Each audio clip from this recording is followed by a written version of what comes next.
going to go back to the sewer and dive into the cartoons. Yeah, we're not talking about that shitty Game Boy game. No, Back from the sewer. When Mike said that, I kind of remember it, but like he'd have to go more in depth about it. But luckily, it was hard, and I had no problem using Game Genie for it. To be honest with you, I mean, like any Game Boy game was kind of like you felt like you were wearing, like when you're in high school and you take driver's ed, they make you wear the drunk goggle things. That's what playing any Game Boy game now to me is like. Yeah, that's so tough.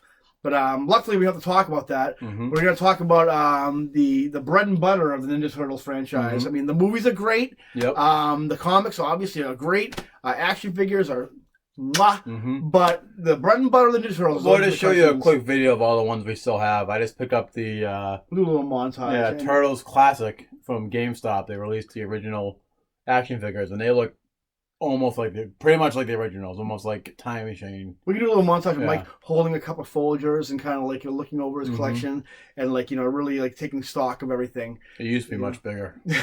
That's what I thought you had a ponytail. Mike's hair sticking out in the back. I thought you had a ponytail for a second. I am going with the '80s route when it comes out. I do gotta get a haircut. You should go rat tail. Yeah, like Anakin Skywalker. Yeah.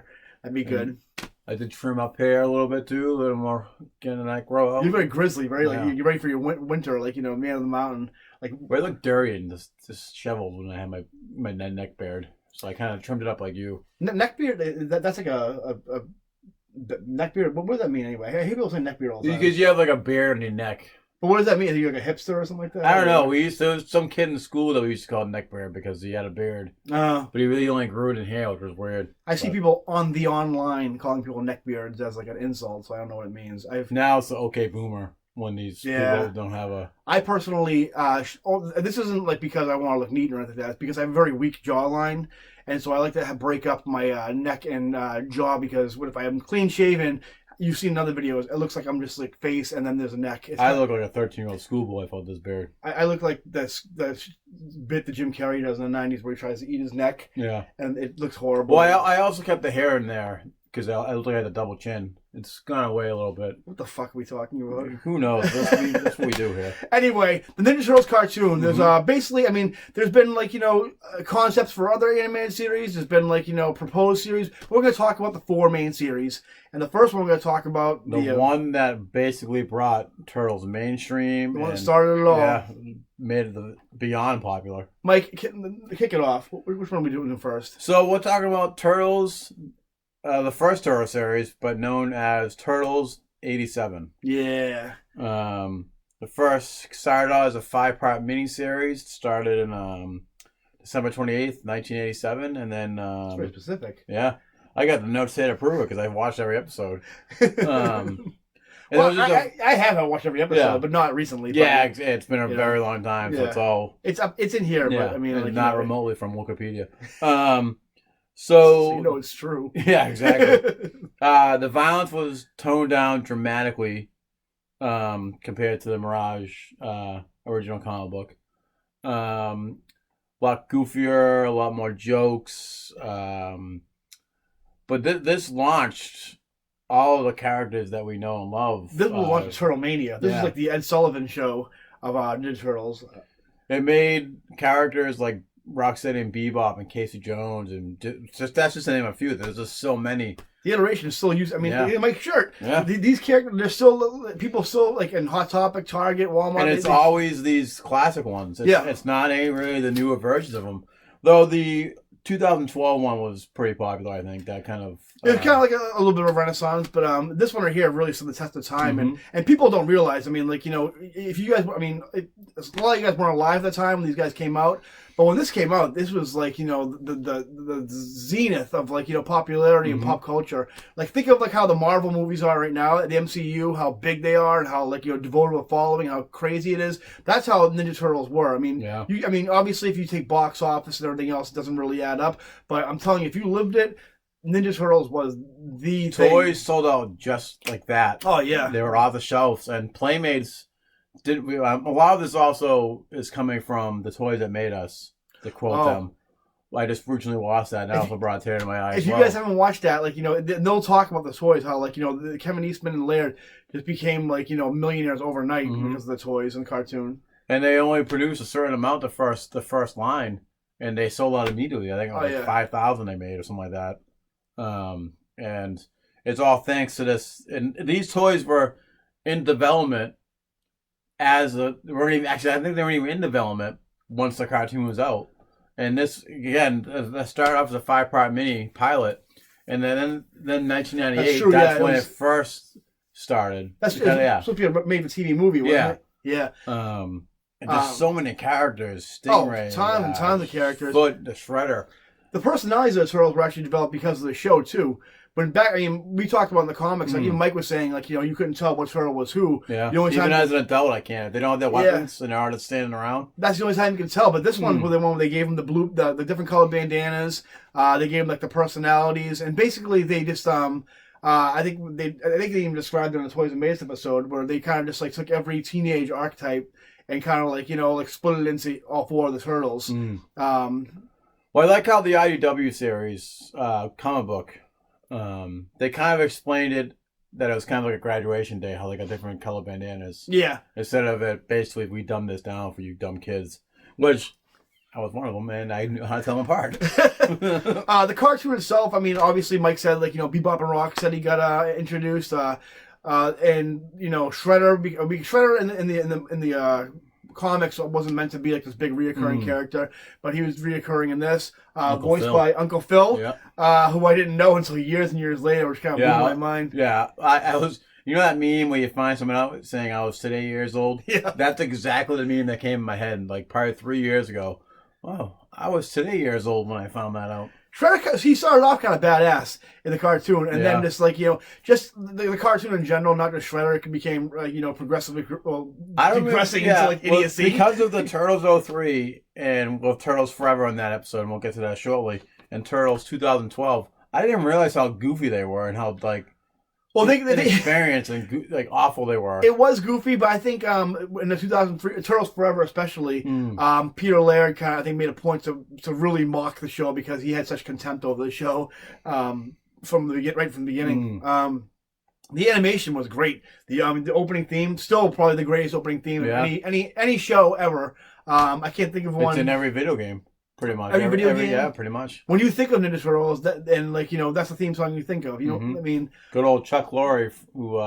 he was just a jingle guy back then. Yeah. I mean, and he wrote the Ninja Turtles theme song. Big water. There's actually, and Chuck Lorre, during the theme song, where, I mean, obviously it's like iconic, you all know it. There's parts where like they say they're really hip. Yeah, that's him. That's Chuck Lorre talking then. And I mean the show. I mean like they took some liberties from the take away from the comic. April O'Neil became a reporter in this one. Had the iconic yellow jumpsuit, smoking hot. And speaking of comics, this helped launch the Archie line of comic books, which it did further. Yeah. Helped sell toys and the TV show. And I mean the show is like it didn't really follow. It was kind of loose in its continuity. Didn't really have like an overarching story. It basically after a while just became like a commercial for toys. So introducing more characters because they kept on introducing more toys. I remember during the last season when they kind of Lord Dreg. Oh Lord, yeah, they got rid of Shredder, and they kind of like tried to make it a little more edgier. Where they had copied the Batman animated series where the sky was always red. The Turtles had their like scowl on, and Toka and Razor was actually in one episode of that. That I mean, I think that was well after that was like when Turtles: Secret of the Ooze came out. Oh yeah. And I mean, as far as the cartoon goes, remember episodes, Mike? Vaguely. I remember a lot of them. It's because every episode was almost the same. Goofy humor and, I unfortunately I remember most of the Lord Dreg ones. Well, I also remember the DVD set that I got was interrupted by the first season with Lord Dreg. Well, because they had they were coming out and like Mike has viewed the box set, right? Yeah, I got the Turtles one down there, the Turtle van. They were just recently by seasons, but they had like like a handful of episodes. They had the season, and then at the very end they had a couple episodes from like the last season, which on Teenage Mutant Ninja Turtles, and like they had the clips from the movie, which at that point wasn't even the most popular movie at that time.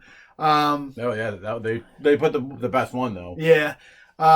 It's a lot of it. I mean, it was fun as a kid. I loved it. I ate up every second of it. Turtles Mania, we fucking lost our mind. We had to have the toys. We had to watch the cartoon. Best rendition of the Rat King. Yes. Rat King, I mean, he acted like an idiot, like everybody did, but visually he was definitely awesome. He looked like he would kick your ass. Yeah. It was awesome. I always assumed as a kid he was like wearing like rat skin. Yeah. It's like, you know. He was more of a good guy in this one, right? If I remember correctly.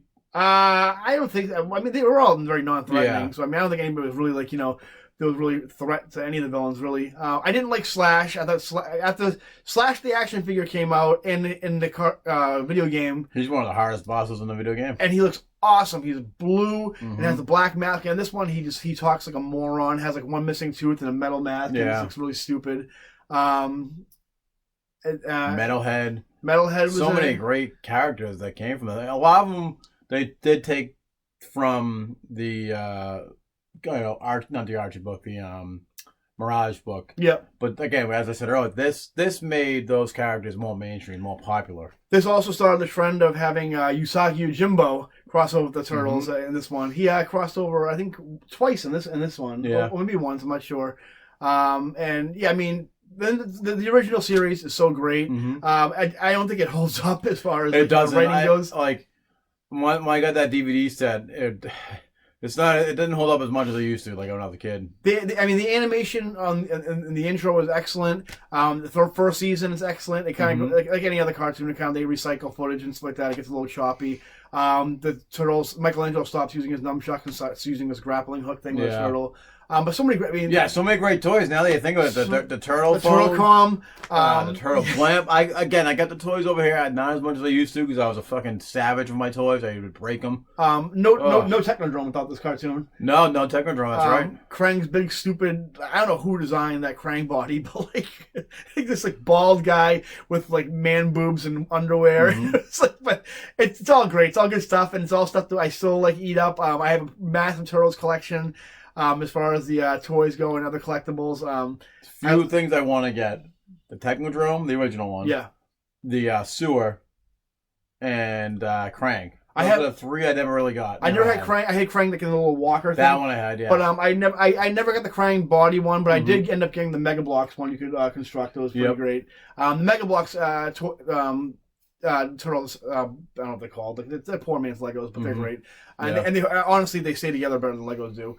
So I would definitely recommend. Legos are right over there. They might hear you. I like fall apart. Varieties of apples and oranges, guys. He doesn't mean that, guys. Don't fall apart. So unless Mike say anything, that's all I got really for the first Ninja. It helped launch one of my favorite, first story arcs of the Archie comic book. The toys. Turtle Van. Party Wagon. Yeah. So many great memories. Three great Turtle games. This show, NES and Sega and Super Nintendo. And this show sold so much merchandise. Oh yeah, it's crazy. So many the guy that produced them or was their agent. Fucking. He was a brilliant man. Which I was surprised after watching. We keep on. Toys. I'm gonna put a link. Well, I didn't know a link. I guess go on Netflix and watch the Toys and Beta season 3. I was unaware of how much he was involved in the actual Turtles empire. Pretty much. The movie, the cartoon, the action figures. If it wasn't for him, they wouldn't have been made. Oh yeah. He was lucky he found these two guys. So I mean, unless you get anything else to add, I think that's all we got for the original. No, 87. it's just the Turtles franchise kind of bumped around from different studios, and that's what we're going to talk about next. This one ran from 87 to 96. It went from I think ABC to CBS, I think. Yeah, something like that. And you can watch these. You can't really find on on YouTube. They're kind of hard to find. On I think you have to kind of buy the box sets. Eventually, I think they'll re-release them in some format. Probably on Netflix. Probably since they had this big Netflix Nickelodeon, big deal. So that should be cool. Definitely check it out. It ranks pretty high on my of all TMNT franchises, pretty much. And that's gonna do it for this one. Turtle Power.